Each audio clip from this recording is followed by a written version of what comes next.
Selamat pagi dan salam sehat anak-anak. Kembali lagi kita bertemu pada materi mata pelajaran PPKN, yaitu kedudukan dan fungsi Pancasila bagi bangsa dan negara Indonesia untuk pertemuan yang kedua, di mana pertemuan kedua ini untuk indikator dan kompetensi dasarnya bisa kamu lihat pada slide yang ada di dalam video ini. Kita masuk pada materi. Anak-anak di kelas 7, kamu sudah mempelajari tentang sejarah perumusan Pancasila. Maka di kelas 8 ini kita akan mempelajari kedudukan dan fungsi Pancasila bagi bangsa dan negara Indonesia. Kita ketahui bersama pada saat sidang BPU PKI yang pertama tanggal 1 Juni 1945, Insinyur Soekarno berpidato dan beliau memiliki sebuah pertanyaan, yaitu apa yang nanti yang menjadi dasar negara Indonesia ketika sudah merdeka. Maka pada waktu itu pertanyaan Insinyur Soekarno tersebut langsung dijawab oleh para pendiri negara saat itu. Maka langsunglah dibentuk yang namanya Badan BPU PKI, di mana Badan BPU PKI ini pada rapat pertamanya membahas tentang rancangan dasar negara. Lalu menjelang kemerdekaan barulah hasil rancangan ini disahkan oleh PPKI, sehingga itulah yang menjadi dasar negara Indonesia hingga saat ini. Kemudian kita ketahui bersama bahwa agar Pancasila ini menjadi sebuah dasar negara yang kuat, maka dasar negara ini pun harus memiliki dasar hukum yang kuat pula. Maka kita ketahui bersama bahwa Pancasila ini dimasukkan dalam pembukaan Undang-Undang Dasar Negara Republik Indonesia tahun 1945 pada alinea yang keempat. Maka jelas bahwa dasar hukum dari pelaksanaan Pancasila ini adalah pembukaan Undang-Undang Dasar Negara Republik Indonesia tahun 1945 alinea yang keempat. Maka apa isi dari pembukaan tersebut? Silakan dibaca.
Dengan latar belakang tersebut, maka Pancasila ini secara yuridis konstitusional, secara hukum maupun secara undang-undang itu berlaku sah dan mengikat seluruh lembaga negara, masyarakat, dan setiap warga negara di Indonesia tanpa terkecuali, mulai dari pimpinan tertinggi presiden hingga lembaga negara, bahkan sampai ke lapisan masyarakat terkecil.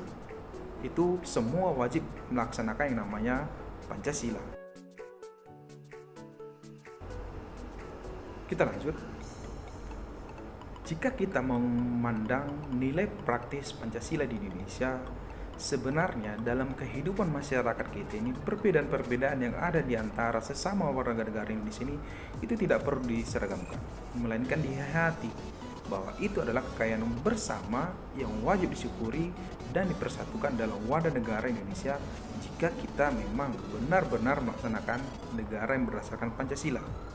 Oleh karena itu, dalam kerangka kewarganegaraan yang benar adalah bahwa mengenai asal-usul atau etnis, agama, warna kulit, bahkan status sosial setiap orang di Indonesia ini itu tidak perlu dipermasalahkan. Sebab semua orang, jika kita memandang dari nilai Pancasila, itu memiliki kedudukan yang sama. Maka tidak ada sembarang muncul mengenai perbedaan dalam satu konteks sesama bangsa Indonesia.